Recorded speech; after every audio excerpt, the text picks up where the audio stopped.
Audio Jungle.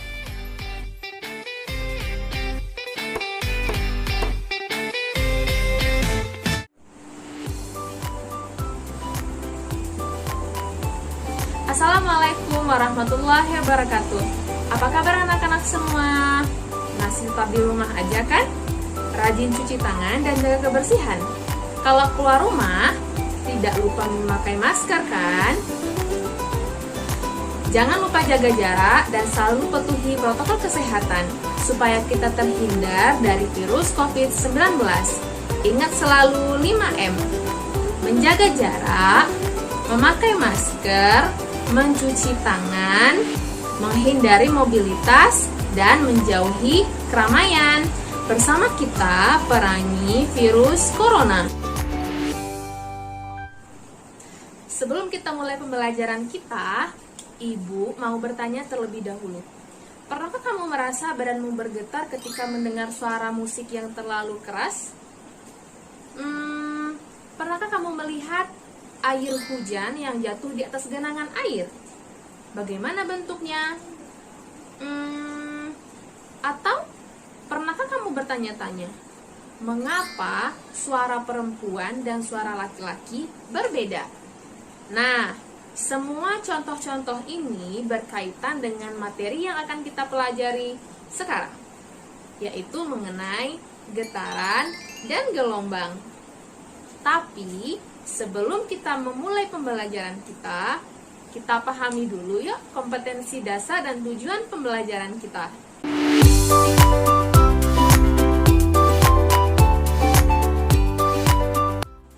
Nah, kalian sudah mengetahui kompetensi dasar dan tujuan pembelajaran kita.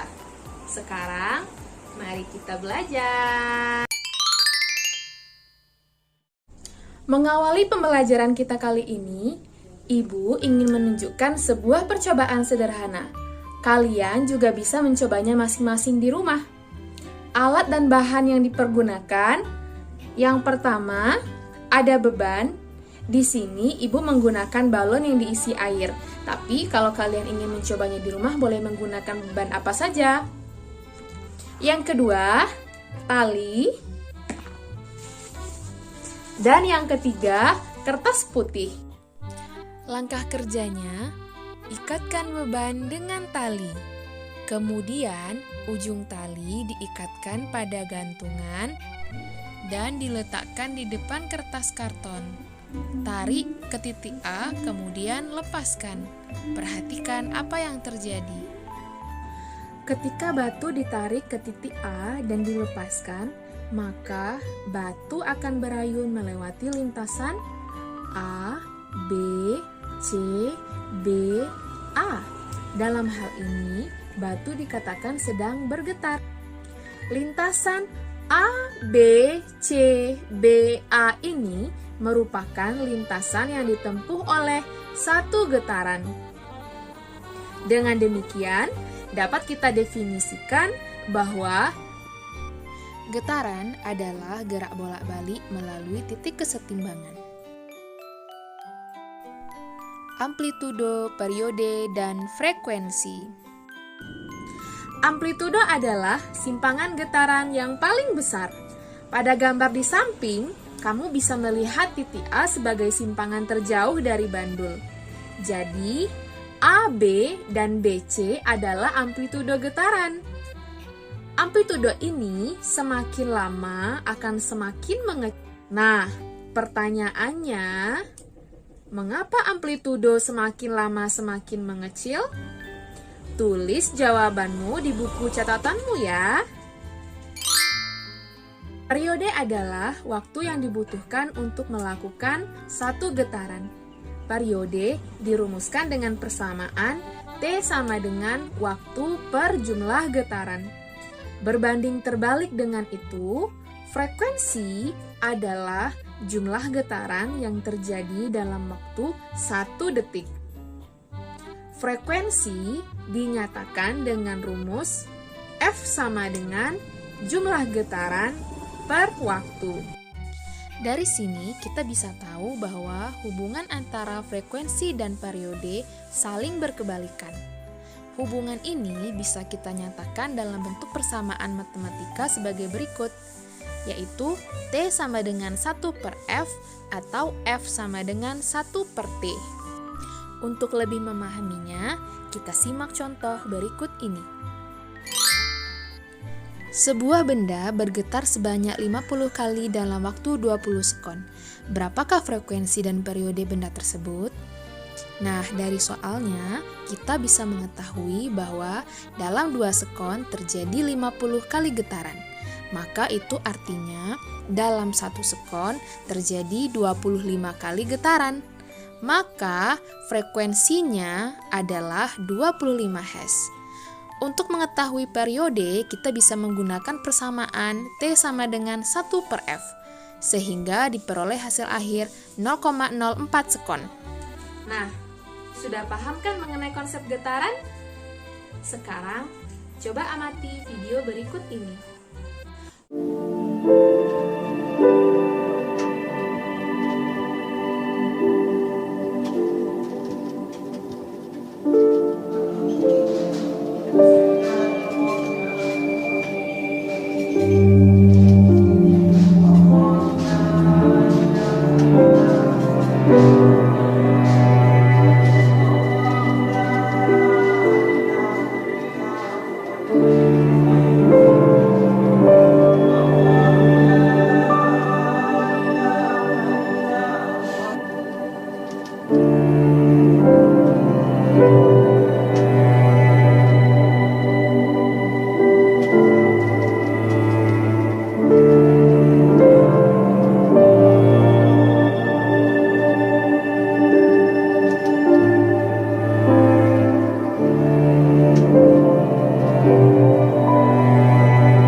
Wow, dahsyat sekali ya gelombang tsunami itu.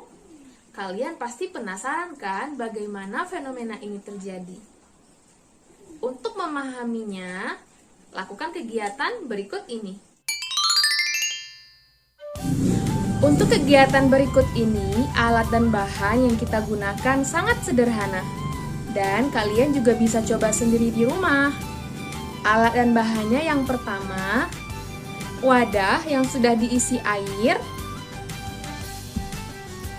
dan potongan kertas. Ayo kita mulai percobaannya.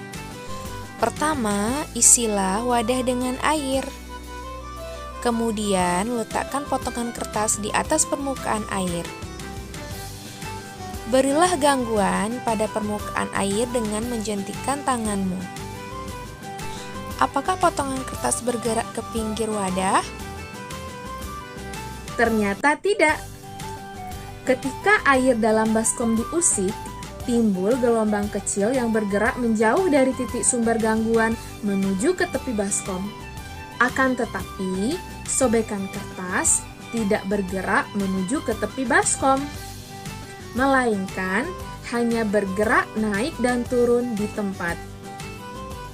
Nah, dari sini kita bisa melihat bahwa gelombang ditimbulkan dari getaran yang diberikan oleh usikan tangan kita.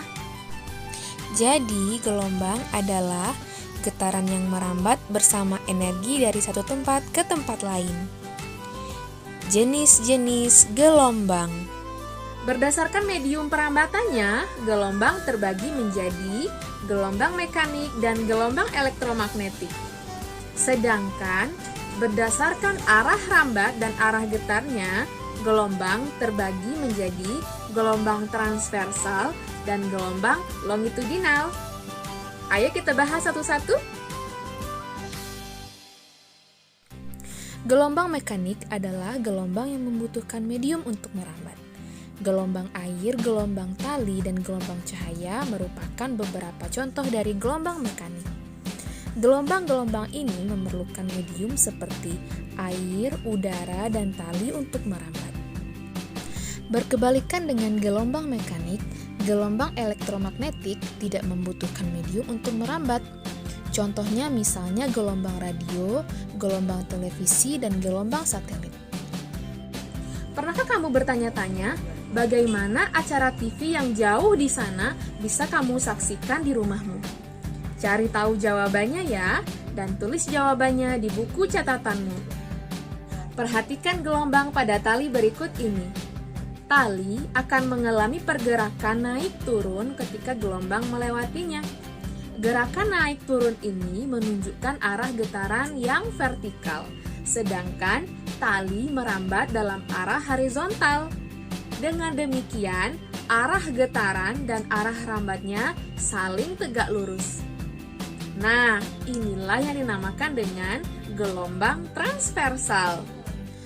Gelombang transversal memiliki bagian seperti yang ditunjukkan pada gambar berikut, yaitu memiliki bukit dan memiliki lembah. Satu gelombang didefinisikan sebagai satu buah bukit dan satu buah lembah. Selain itu, pada gelombang juga dikenal dengan istilah panjang gelombang yang dilambangkan dengan lambda, atau pada gambar ditunjukkan dari titik A ke E. Sedangkan amplitude gelombang ditunjukkan oleh titik B dan D yang merupakan simpangan terjauh dari titik kesetimbangannya. Coba perhatikan gelombang pada selingki berikut ini. Ketika selingki digerakkan, pada selingki akan merambat gelombang yang arahnya searah dengan arah getaran yang diberikan oleh tanganmu. Nah, gelombang yang arah getarannya searah dengan arah rambatannya dinamakan dengan gelombang longitudinal. Gelombang longitudinal terdiri dari rapatan dan renggangan. Jadi, satu gelombang pada gelombang longitudinal terdiri dari sebuah rapatan dan sebuah renggangan. Sama seperti gelombang transversal, gelombang longitudinal juga memiliki panjang gelombang yang dilambangkan dengan lambda. Pada gelombang, terdapat istilah yang dikenal dengan cepat rambat gelombang, yaitu jarak yang ditempuh gelombang selama 1 detik. Cepat rambat gelombang dirumuskan dengan persamaan V sama dengan lambda per T atau V sama dengan lambda dikali F. Jadi, kesimpulan dari pembelajaran kita kali ini adalah getaran merupakan gerak bolak-balik melalui titik kesetimbangan. Sedangkan gelombang adalah getaran yang merambat melalui suatu medium. Gelombang terdiri dari beberapa jenisnya. Berdasarkan medium, gelombang terbagi menjadi gelombang mekanik dan gelombang elektromagnetik. Sedangkan berdasarkan arah rambat dan arah getarnya, gelombang terbagi menjadi gelombang transversal dan gelombang longitudinal. Untuk menentukan frekuensi, kita bisa menggunakan persamaan F sama dengan jumlah getaran per waktu.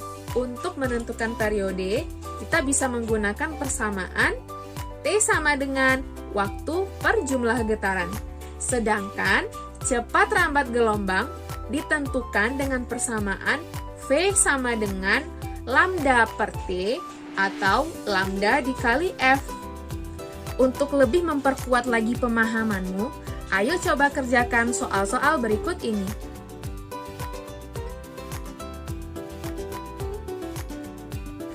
Sebelum kita akhiri pembelajaran kita dan melanjutkan ke materi berikutnya, kita lakukan refleksi dulu ya, dengan menjawab pertanyaan berikut ini.